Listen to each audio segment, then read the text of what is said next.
Okay, welcome to Media in Palestine. This is our first open classroom. We're very excited to bring you to the LAU campus to join Dr.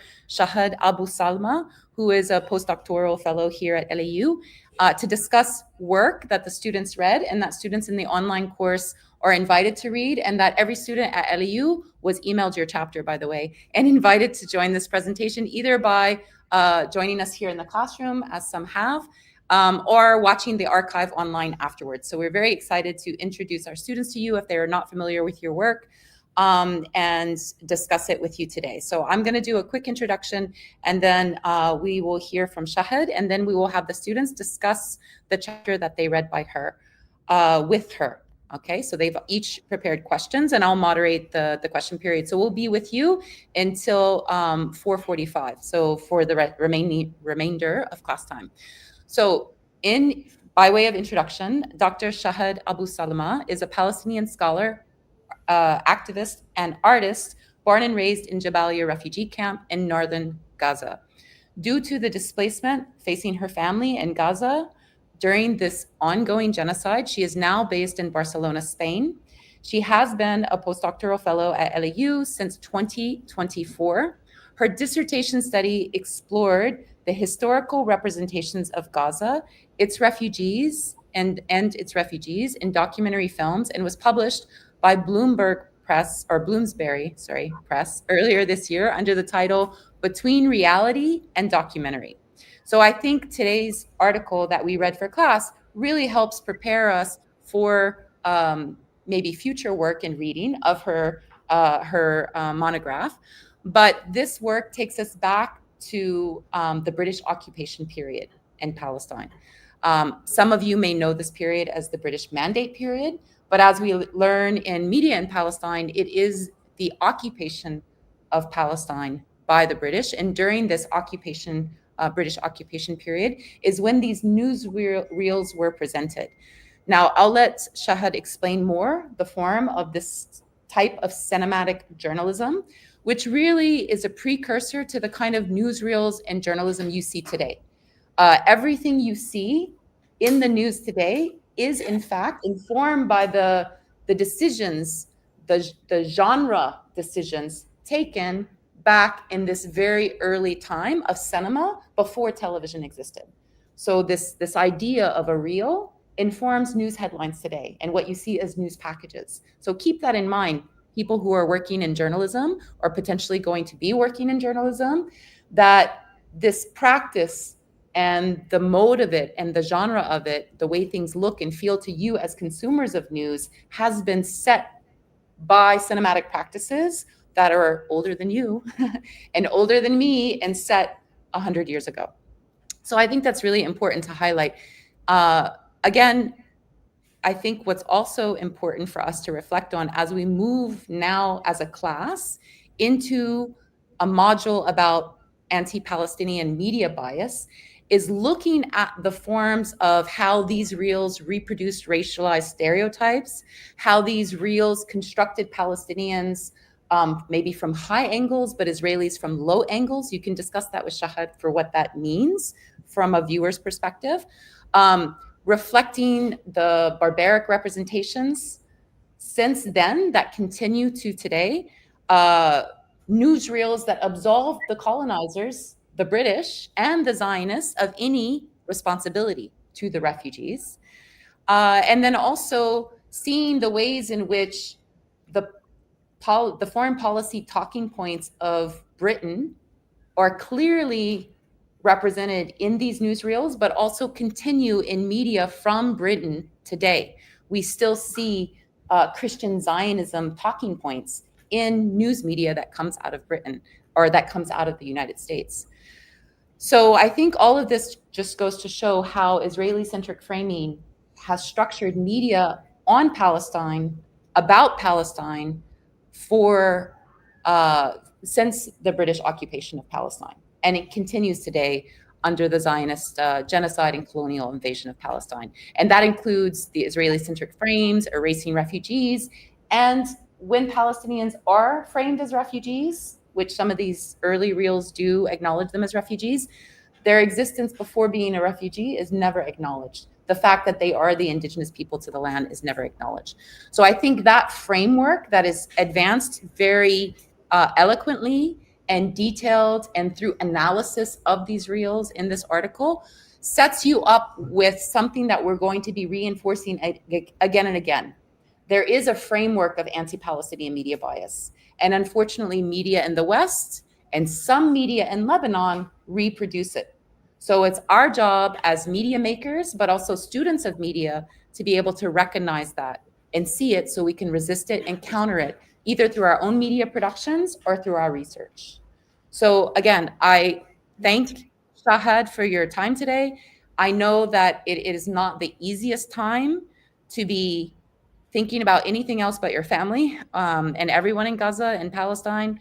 But I really thank you and honor you for taking the opportunity to speak and learn with students today. I really appreciate your time and joining us. Thank you so much, Gretchen, really, for this heartfelt introduction and welcoming. And I'm really happy to be joined with your class, despite the horrific circumstances that we're enduring for nearly 2 years now of genocide that continues to be undermined by the political elite and mainstream media, as if they want us to accept unjustifiable realities of dispossession and ethnic cleansing and starvation that has been already declared by the UN in Gaza. But of course, we will not give them a chance to normalize these horrors. And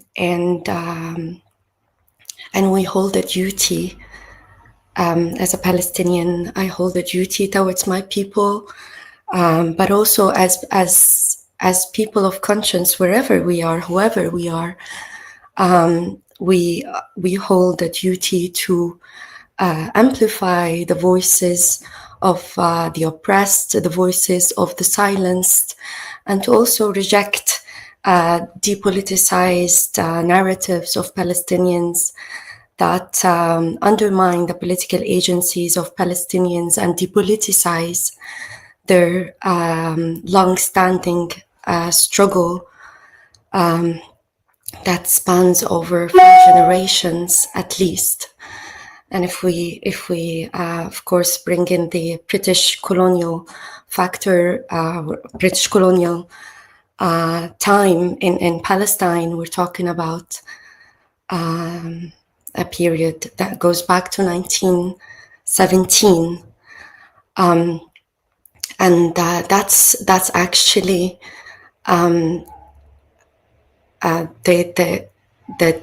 defining moment in terms of the political landscape in Palestine, but also in terms of Western media representations. So politically, I wonder, like, how much of a chance can I have, with the students asking, for example, if what they think I refer to when I mention 1917. Okay. We can.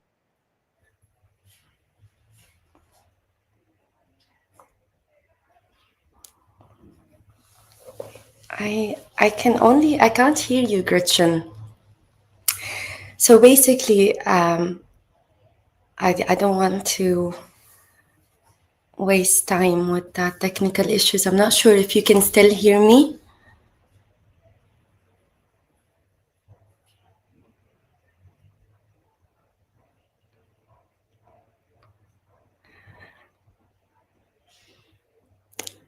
Yes, I can hear you. Sorry about that. I had backed out of the studio, but the nice thing about the technology we're using is it never cuts the stream. So okay, so I can continue and the students are listening.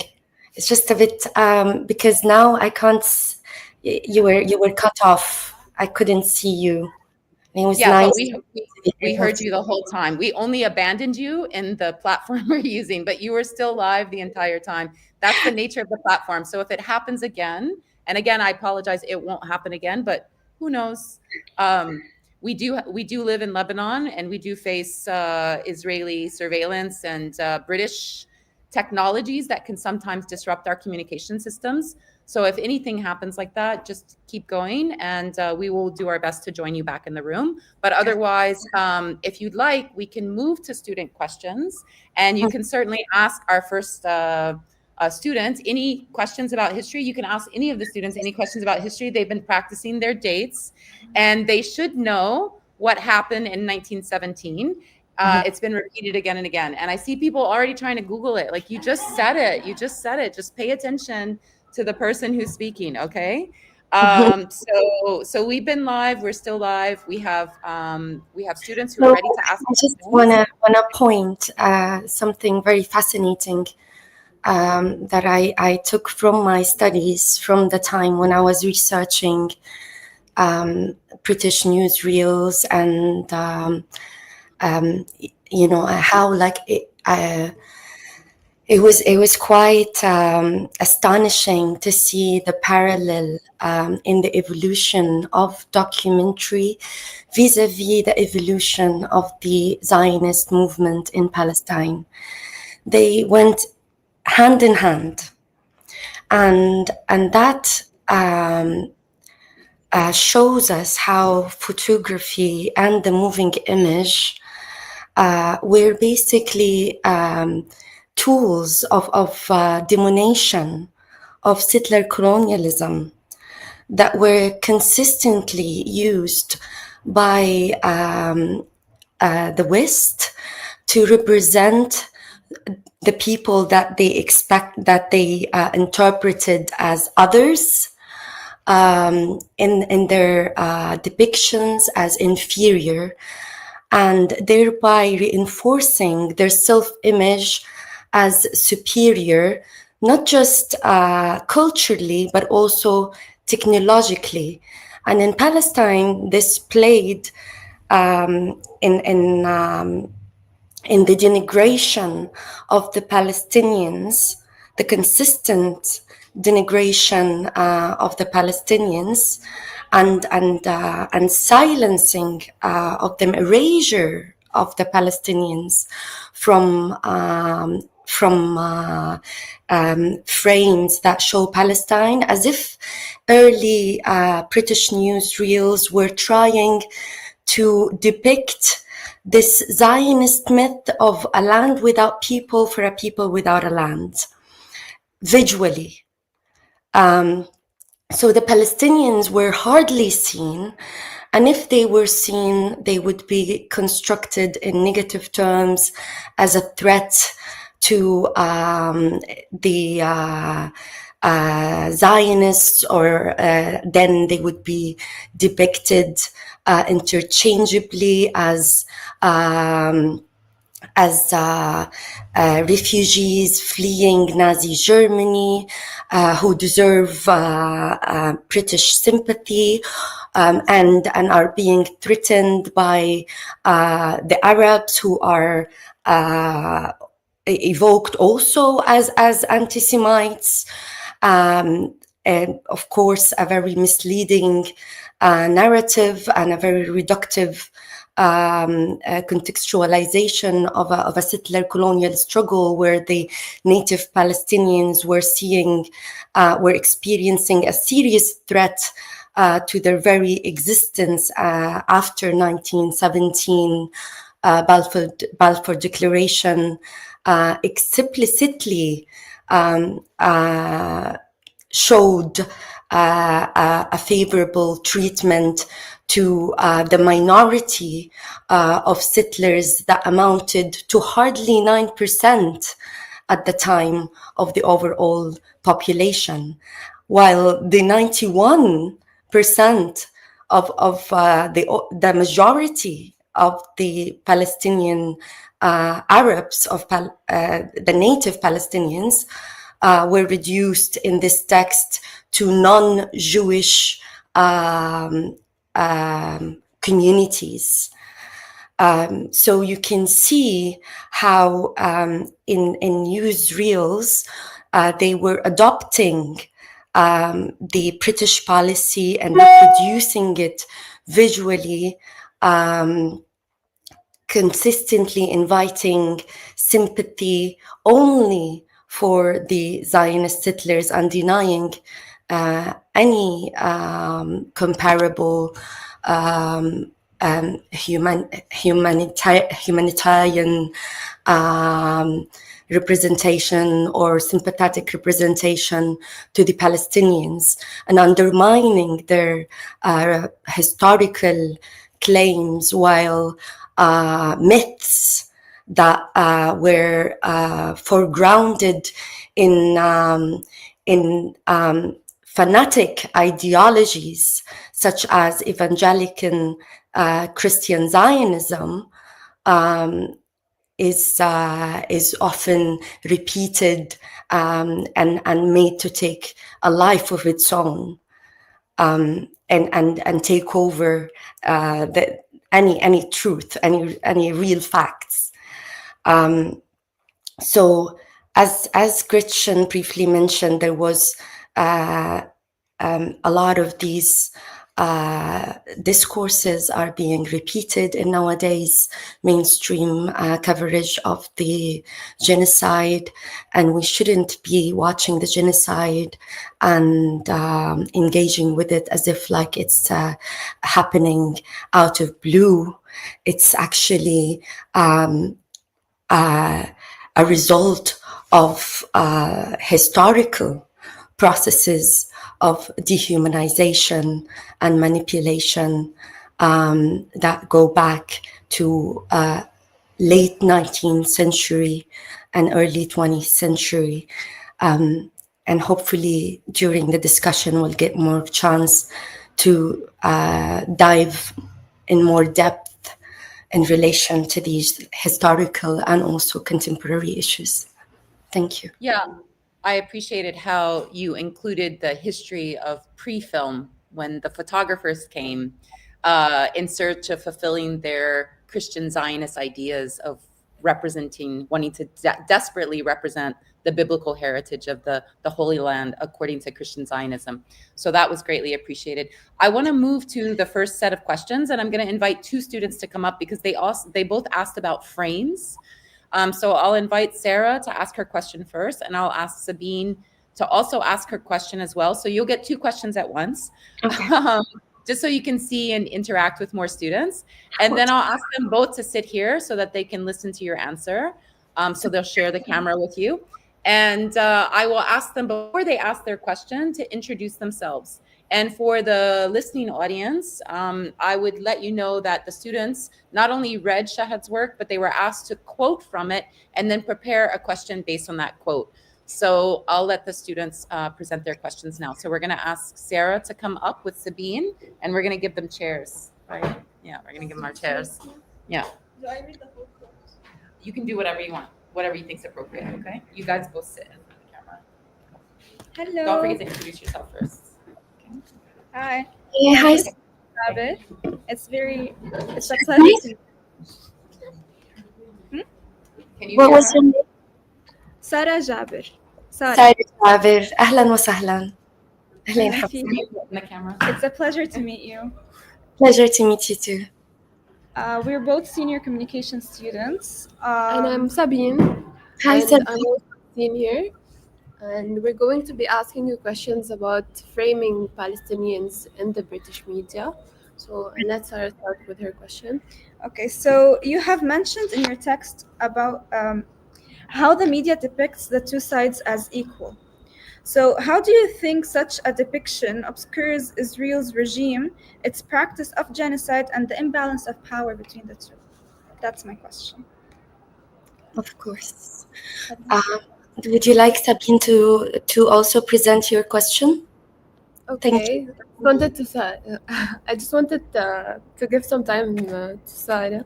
Anyway, So you also mentioned in your text about how the British media, they always try to frame Israelis as innocent humans, especially soldiers, and they show them in a way that they're just humans like you. But when they focus on Palestinians, they usually frame them as refugees when they're outside or just detainees in the country. So I just wanted to ask you why they do that and how does that shape the viewers' perceptions on both Palestinians and Israelis? How does it shape? Oh God, Sarah. Yeah. I actually have the. Okay. So the both sides narrative. Of course, the representations of this both sides narrative is often recurring. We hear it a lot.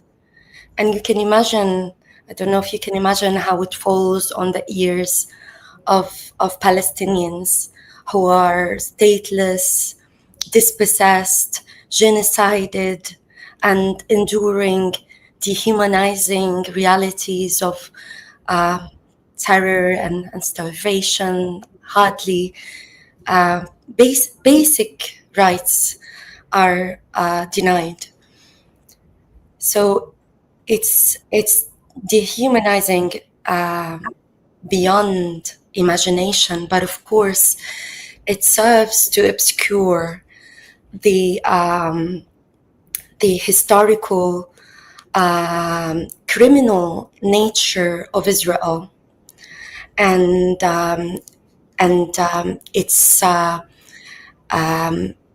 inherent racist ideology that is Zionism, which is a settler colonial ideology that has acted with the assumption that the only Jews are deserving of the land, and the Palestinians need to be eliminated.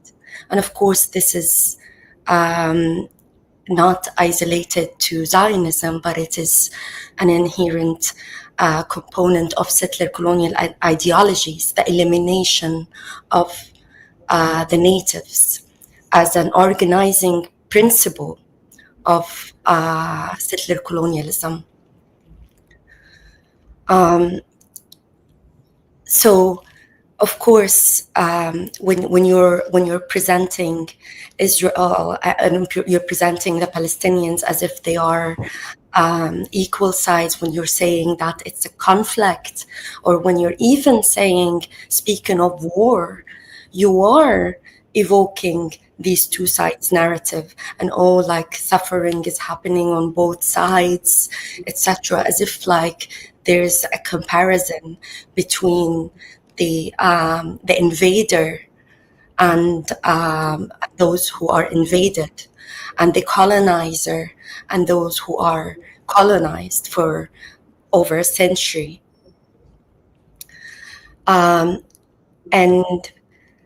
the Palestinians are represented in reductive frames as either terrorists or helpless victims, both of which are depoliticizing and undermining to their legitimate rights to self-determination, to exist in freedom and dignity in their own land as guaranteed by the Universal Declaration of Human Rights in 1948 that coincided with the foundation of the Israeli state, and yet continued to ignore the criminal actions of the Israeli state at the expense of deepening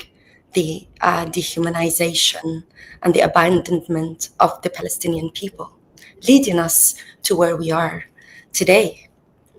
So until now, the Palestinians are fighting to deconstruct and expose those politicized representations of the Palestinians that deny them legitimacy to freedom or to the right to self-determination. And that is enabling, of course, all the horrors that we see now, and is prolonging this unnecessarily, and risking, of course, its expansion, as we've seen in Lebanon and Yemen, even beyond, as we've seen also in Qatar. So instead of addressing the root causes of the problem, which is Israel and the inherently racist Zionist ideology, and instead of calling for treating Israel as the pariah state it is, we are often being exposed to reductive and depoliticized narratives that distract from questions of justice and accountability, and leave Palestinians trapped in cycles of dependency and survival, while risking the whole region into an ever-ending war. I don't know if this answers your questions. Yes, thank you. yes, thank you so much. Thank you. Thank you for your time. Okay, so we're going to invite Aya to come up and ask you another question. But I thought before we turn to Aya, it would be a good time to show our students, but also our viewers and the online class, what kind of videos we're talking about.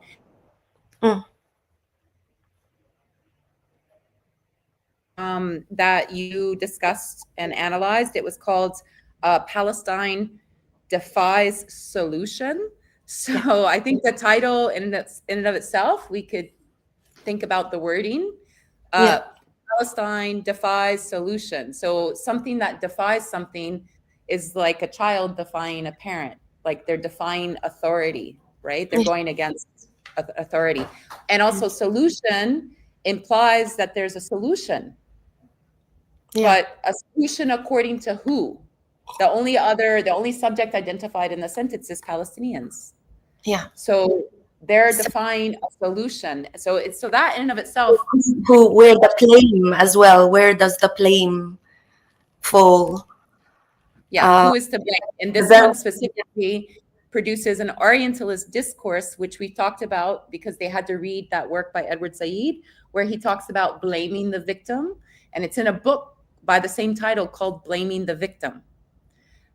So students are familiar with this idea of Orientalist discourse, but just looking at the title of this newsreel, you can see it in the title. Is there anything in particular you want them to look for before I show this reel? Just pay attention to the politics of naming. What names do they give the land, and how do they depict the Palestinians, if they are depicted, and how do they depict the Zionists, or in this time it would be the new Israelis. Let's basically pay attention to the ideological construction and framing in terms of the words that are chosen by the discourse of British Pathe to describe the people depicted and the land. Okay, so I'm going to play the video now, okay? Okay.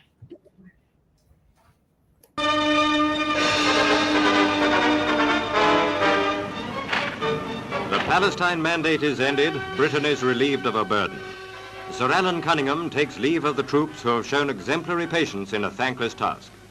10 weeks more are required for complete withdrawal. With the end of the mandatory power, all legal bars to immigration are removed. The seas are now open to the seekers of the promised land. The refugees from memories of war-scarred Europe land in a country already in the grip of bitter racial strife.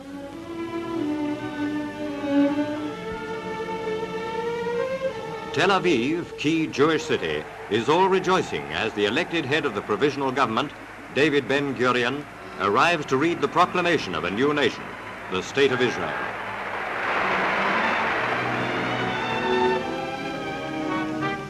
Born in the throes of war, with undefined frontiers, facing Arab opposition, the new state precipitates a world problem.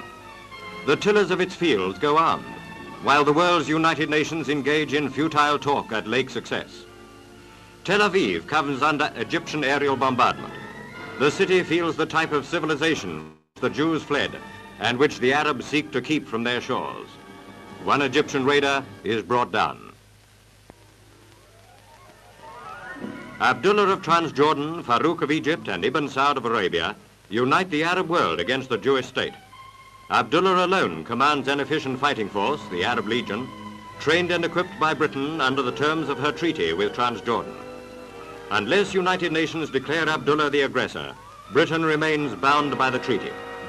Upon this king of a small state rests the responsibility of a world statesman. The lives of countless people hang on his decisions. May he act wisely.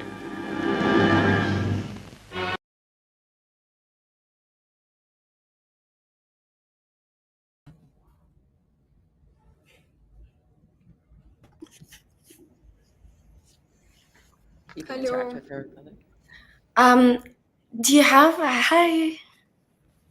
So you can introduce yourself, and then I think she's got a question for you based on what you just saw, Aya. Yes, Okay. so my name is Aya. I'm a communication student, 3rd year. Hi, Aya.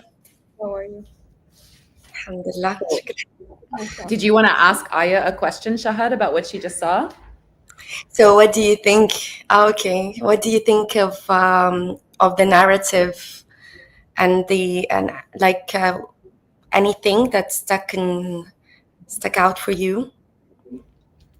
From the video, What about it's, calling? What about calling Tel Aviv, Tel Aviv?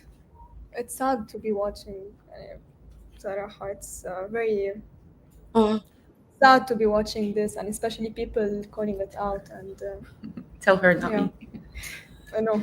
Exactly, and you have to bear in mind that this was in 1948. This is the year of Nakba, but Nakba is silenced from the narrative. Have you heard any mentioning of the Palestinian refugees? No. Why am I giving you answers? There was not a single mentioning of the Palestinian refugees when the ethnic cleansing of Palestine has already begun at the time of the release of this newsreel. So it's amazing that the Palestinian refugees are completely marginalized, like omitted from the narrative. And the only refugees that are mentioned are the Jewish refugees. And they are not just Jewish refugees fleeing Nazi Germany and persecution, but they are seekers of the promised land. Did you hear that? Did you pay Yeah. attention? They were seekers of the promised land.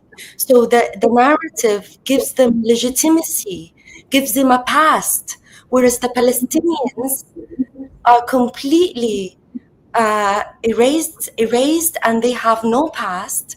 They don't even exist, Yeah.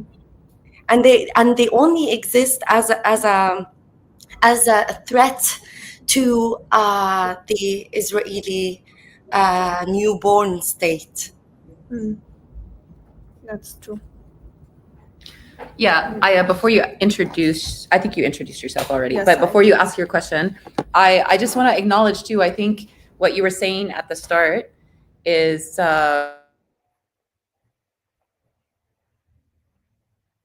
acknowledge that. Can you hear me, Shahd? I can hear you now, yeah. Okay, perfect. I just wanted to acknowledge what Aya said about how she felt watching such a video, that such a video saddened her. And I do think it's important that people have different emotional responses to seeing such kind of footage. Like the same thing about the live stream genocide from Gaza now. People have different emotional reactions, but I think it's always important to see that emotion as a site of learning. So it impacts you, but think about and try to learn about why does it make you feel this way?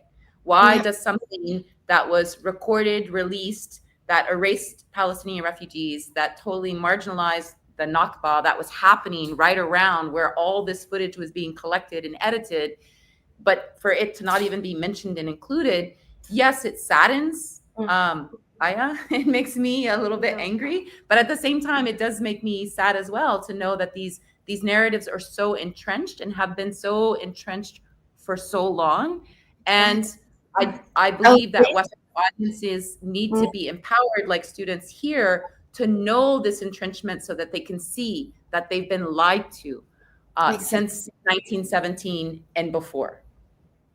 Yes, exactly. And how, like, it's incredible how it's still to this day, Israel is represented as the underdog in a hostile sea of Arabs.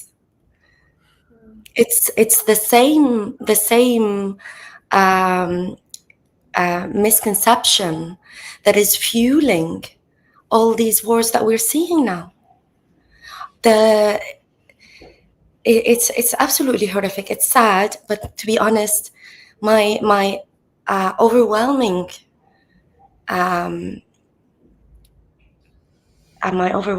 emotion is rage. And I just don't know what could be done to compensate us for all this violence that has been committed against us. The violence is not just physical in the bombs and the cutting and the siege and the cutting of water and this like physical, practice of dehumanization, but it's also in the representations of it. There's violence in the representations of those realities. And that has to be also addressed. And without that violence, the representations, that the violence underpinning those representations, those physical practices wouldn't have been enabled and allowed to continue this long. Okay, so Thank you, for Shahd. the question, so in the text, you mentioned that there was a reel which includes refugee children who were waiting for food and that they considered that having milk is something luxury for them. So my question is, why do you think that the media is choosing to focus on sharing reels that show Palestinians as refugees, that they need help, and why not showing also their daily life and resistance? Very good question. Why do you think? Do you have any initial thoughts? I think like the media always show one part. I do agree with this, but at the same time, I think both sides should be shown, and especially that's going like all over the world, and people should know what's happening from both visions. Yeah. So. Have you heard? I mean, like as you were just presenting your question, I thought of Mahmoud al-Kurd, Muhammad al-Kurd, sorry, Muhammad, right? His Muhammad al-Kurd, and his latest book, the Perfect Victims. The Perfect Victims. So they are, they want us to be the perfect victims, those that accept whatever violence inflicted on them without any resistance. And of course, this can never, ever be attainable. It's not even logical and rational that anyone would be subject to such systematic oppression, couldn't resist. Like, if I don't know if you of course, like with having Gretchen as your teacher, I imagine you engaged with Foucault understanding of power and how, for example, oppression and resistance are intertwined. But resistance is a reaction to oppression. So we should never forget that. And of course, in not showing the resistance and showing only the suffering, and not even showing why those people are suffering, they just show the suffering. In fact, in some of the narratives that British Pathe consolidated around 1967 Naksa, when another wave of refugees were forced out of their lands. Almost 300,000 Palestinians were then dispossessed, some of whom for the second time since 1948. They would say that, look, invite people to watch tents, scattered tents around, and like scenes of misery and mud and things like that. And then in their own words, they would say, we are not interested in why these refugees exist or these tents exist. We're only interested in that they are existing. And like they are explicitly saying that they don't want to address the political sides of why they exist. Yeah. And the same reason why do the Palestinian people resist has always been something that would be suppressed from the narrative, and context is always erased. So the history begins in the 7th of October, or the history begins on the UN partition of 1947. You see what I mean? Yeah. It's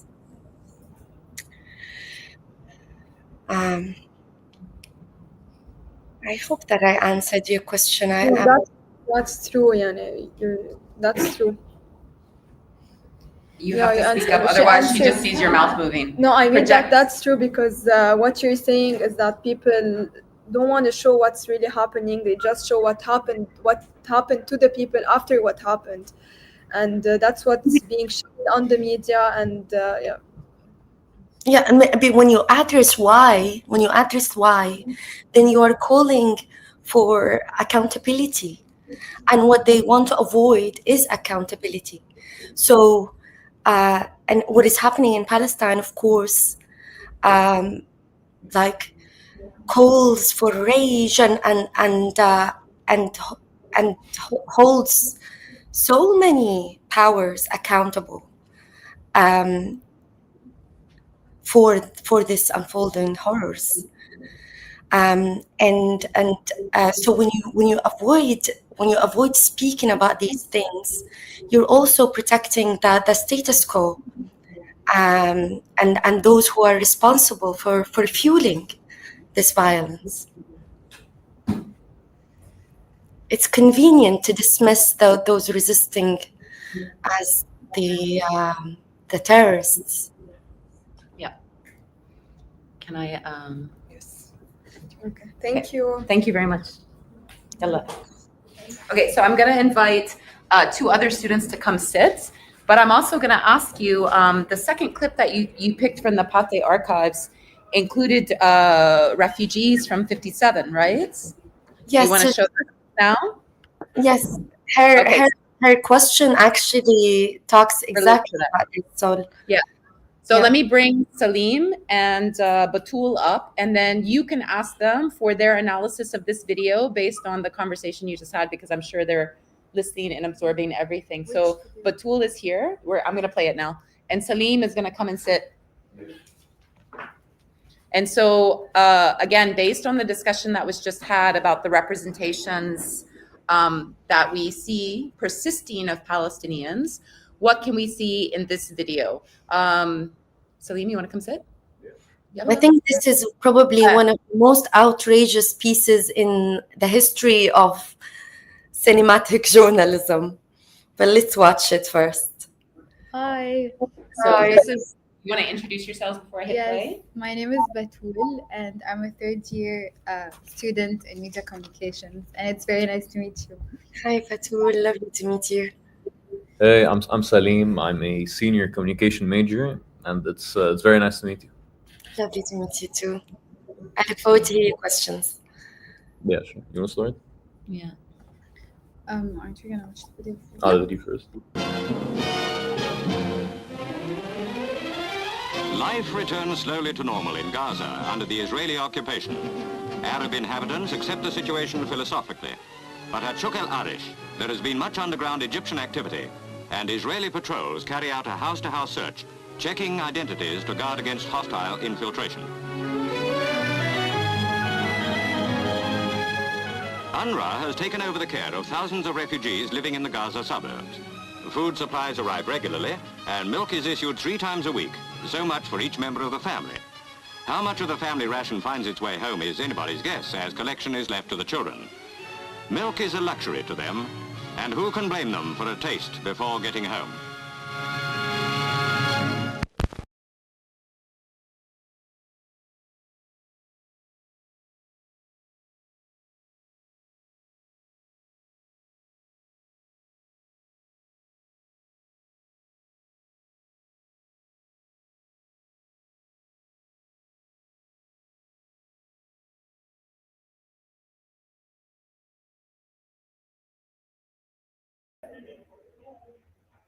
Help us, guys, Yes, please. Hi. So let's go back to this layout here. because the voice. That's okay. So our lovely Aya and Salim are going to use the whole class to help them analyze, okay? Okay, wonderful. And Aya, that answer was in response to you, and that's why we played this video. So if there's anything that stands out that you think you can analyze based on the discussion you had, you can tell Batul and Salim. But they're also going to do their best too. What do you guys think? So what do you think of this piece? So this was, just to give you a context, this reel was produced in 1957, which was actually the first time during the first occupation of Gaza. And this period, it lasted months, between the end of 1956 and March 1957, but it was characterized by brutality. So in history books, you can go back to Noor Masalha or many scholars that have looked into this, even Israeli scholars, and they would talk about how brutal this first occupation of Gaza was, despite being months long. And one of the goals of this occupation was to cause another ethnic cleansing of Gaza, to push Palestinians out of Gaza into the Sinai Peninsula, as if history didn't move, as if we are stuck in time. So, but this is 1957. And Israel at the time, how old was it? Hardly 9 years old. Hardly 9 years old. So when you have this context in mind and you see that footage, what is your reaction? Where do you think the narration and the constructions did wrong? I think that it shows that they were planning on doing this ethnic cleansing all along. It's like they already had the plan because, as you mentioned, it was very recent. So the state of Israel didn't even exist before. and they came with a plan, and starvation was always one of their techniques in order to go through this ethnic cleansing, and it's still going on. And they're still using the same narrative and discourse about Palestinians not existing before, or that the land is not theirs, or that they're uncivilized or barbaric, and that they need to be saved, or they need someone to give them governance because they cannot govern themselves. It's very good. It's very good. It's like It very really is. yeah. And where have you heard this? Do you remember that term where they said that the situation is back to normal, and that the Palestinians in Gaza accept the situation philosophically under the Israeli occupation? I didn't understand the question. I mean, I was reminding you of the phrase that they used, Oh, that the Palestinians, the colonized, that those people that fell under Israeli occupation, accepted the situation philosophically.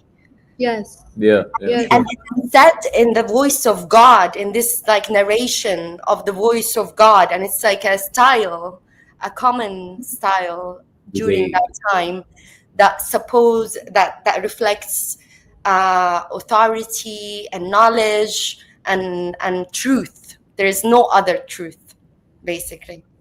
They commonly use these phrases. They try to normalize the whole genocide, right? It's happening till now. In the media, since nothing has changed.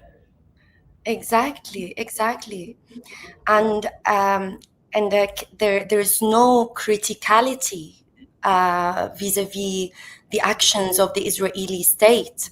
So in this narrative, the Israelis are carrying out door-to-door searches, looking out for hunting terrorists, yes, and guarding against hostile infiltrations consistently, basically at the beginning, at the first half of the reel, evoking the Palestinians as terrorists and threat to Israel.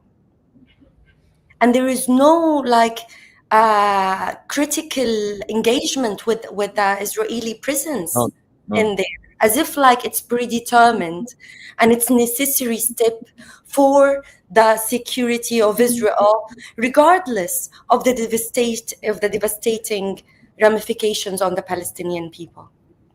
Yes, I think also, especially in the US, whenever it serves their agenda, it's like there's certain images that they portray about a certain civilization, just like they did in Iraq, for example. So women, they were the perfect victim, they needed to be liberated, and then we have the oppressors, so then they come as the hero in order to save these people and civilize them. And what's funny, and it's not ironic, not funny, in my question I was talking about how European Jews, they were actually always the one casted away. And throughout history, we can see how they used to say no women, for example, to participate in democracy, and Jews as well. So for years, they were oppressed, and not by Arab people, actually by Christian Europeans. So it's very ironic that now how the tables are turned, and how they're deemed that, okay, so basically Jews now deserve to be westernized, they deserve to be civilized and take part of this Western world. But when it comes to Arabs or Palestinians, then no, they're barbaric and they don't deserve a land. So yes. Because your question was also about barbarism. Yes, exactly. Yeah. Okay, so basically, communities that were once stereotyped as demonic or gluttonous, for example, are now being praised and painted as the only democratic country in the Middle East. And I think this is important to emphasize because they believe that this is part of their propaganda. So what does this tell us about the nature of racial hierarchies under imperialism? And Salim's question is here too, where it says therefore. Yeah, sure. I have it here. Oh, you have it there? Yeah. Okay, perfect. Yeah. So so they presented this one-sided representation, right? Where as what she said, about Palestine being labeled as backwards and barbaric, right? And Israel, they're always the ones who, they always celebrate their achievements, right? They nothing negative has been said about them, regarding the West, yani. So it's clear. So, yani, this representation itself, how did it really help, like, influence how people look, yani, the biases and, like, the way they look at Palestine. How did it help shape the way they look at Palestine globally? Yes. What? Thank you so much, guys, for your questions. Um, I I think Islamophobia is at the core of this. Racism and Islamophobia are at the heart of these negative representations perpetrated against Arabs most generally, and Palestinians more specifically. And all this like reductive representation of a settler colonial struggle at heart. And I was thinking of the representations of a clash of civilization, for example, how the Zionists were presented as those that are exporting the European civilization into a backward land, and that the Palestinians or the native backward Arabs were just basically rejecting this civilization because of this clash, because of this, like, they're too backward to even understand the benefits that this civilization brings about to them. It's absolutely outrageous. I'm on. I feel like I'm gonna cry, but at the same time, I'm gonna explode in screams. And all this gaslighting as well that underpins the outsourcing of an originally European problem onto Arabs, projecting it onto Arabs. So the European problem, which was pointed out correctly by Batul, which is anti-Semitism that goes back centuries, instead of addressing their own anti-Semitic values that allowed these racialized practices against their own Jewish populations, and of course, like, it led to horrific things that happened to the Palestinian to the Jews.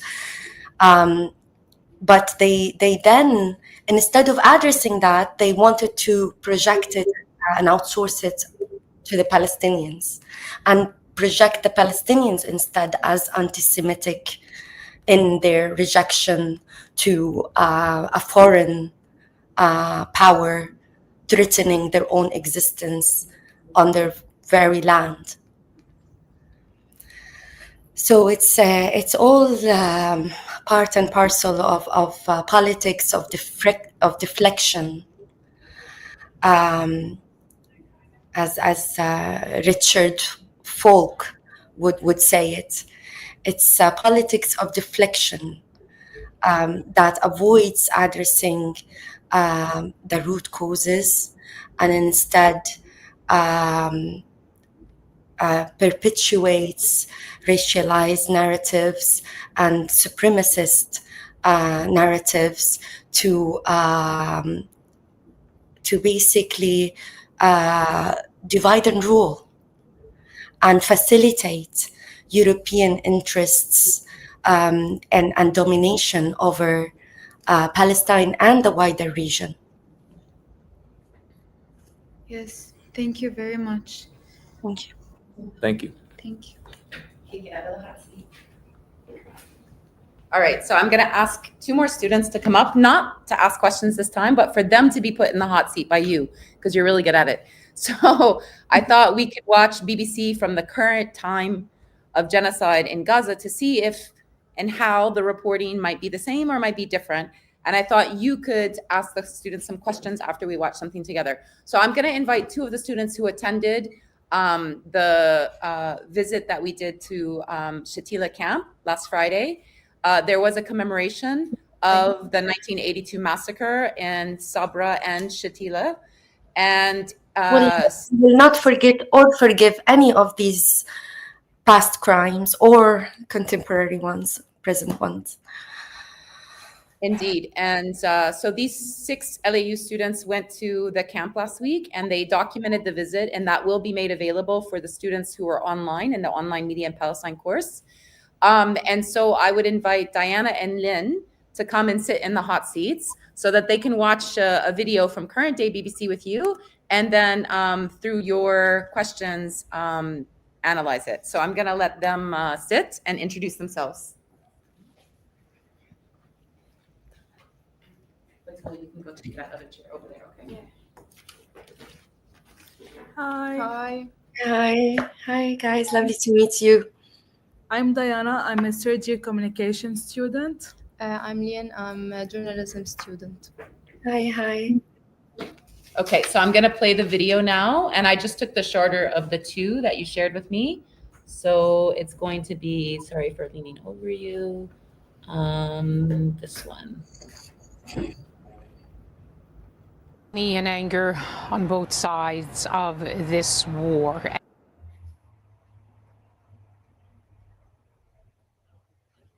Shahd, before I play it, is there anything you want them to pay attention to? Again, the politics of representation.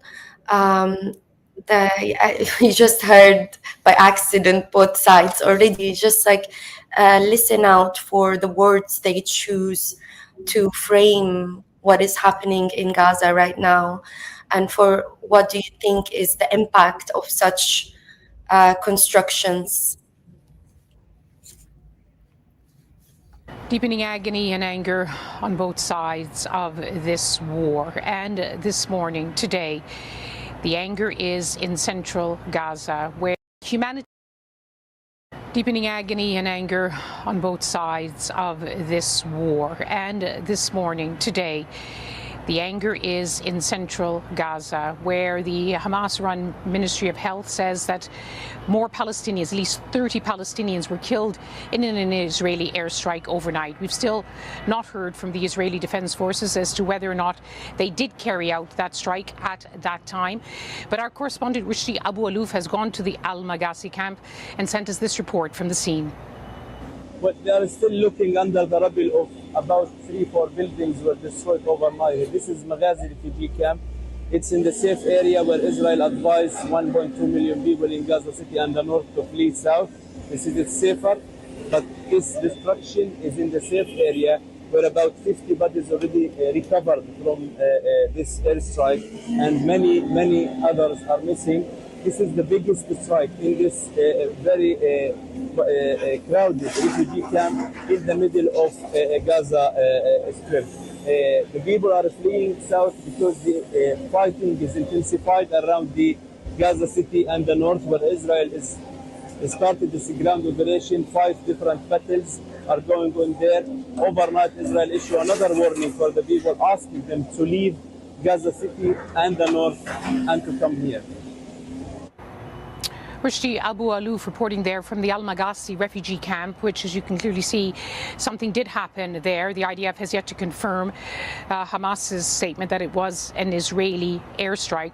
These are the kind of days that are very much highlighting Antony Blinken's diplomacy as he continues to insist there can be no ceasefire, that Israel has the right to defend itself, but that it must do much more to ease the suffering of civilians. And that includes keeping them out of harm's way as Israel intensifies its attacks, but also ensuring that far more aid gets into the Gaza Strip.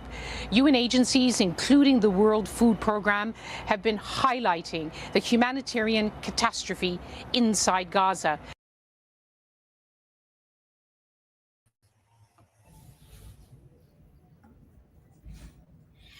Hi again.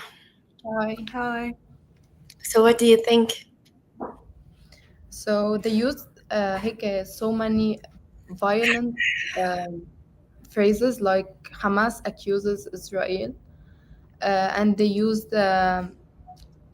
Israel has the right to defend themselves. I think they're using very biased terms, like Israel did not confirm yet, and the Hamas accused them. But if Hamas was the one who attacked Israel, they wouldn't even wait for Hamas to confirm that they were the one who attacked first. They would automatically say that they attacked. They wouldn't say they accused them of attacking them.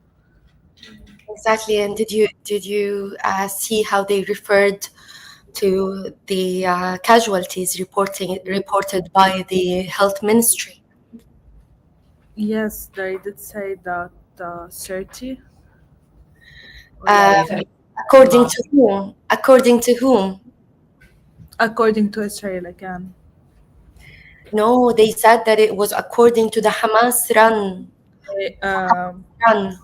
They used the Hamas run health ministry of Gaza. Often they use the Hamas run as an adjective to any reports of casualties that come from Gaza. And why do you think this Hamas run emphasis is needed in this context? Because then they can justify it, because they consider Hamas being like a terrorist group. So then if people from them like died, or they say something like justified, but if you say the Palestinians died, then they have to take more like accountability for their actions. That's right. And it also undermines the horrific toll on the Palestinians. It casts doubt on the Palestinian reports. Those same reports that are used by the UN for decades and have been verified for decades as like a very reliable source, is suddenly casted as a source of doubt, of illegitimacy, so not to be trusted. So these numbers could be inflated just for demonizing, just to demonize Israel, but not to put an end to a horrific situation that is enabled by Western weapons and media. Do you see how the gaslighting is? And also the fact that, we're waiting for Israel to confirm. Israel hasn't confirmed. It's like, like this is chaos, and it could be even the Palestinians killing themselves. There is no one to blame. And when there is, as you say, when there is somebody to blame, and this someone is the Palestinian, then they leave no ambiguity. They leave no ambiguity. But when we're talking about a catastrophic situation in Gaza, a catastrophic humanitarian, man-made conditions in Gaza, then it's presented in the passive sense that a humanitarian condition, catastrophic condition is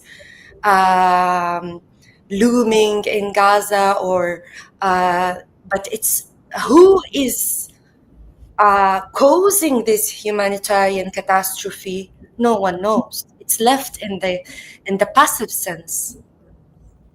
Who has killed those children or those innocent people, or who has caused these mass casualties that keep coming into hospitals one after the other? They are killed. They have died, but they aren't. There isn't a perpetrator to be named. And Israel is always protected within those Western narratives. So it's very important to pay attention to all these things together and how they frame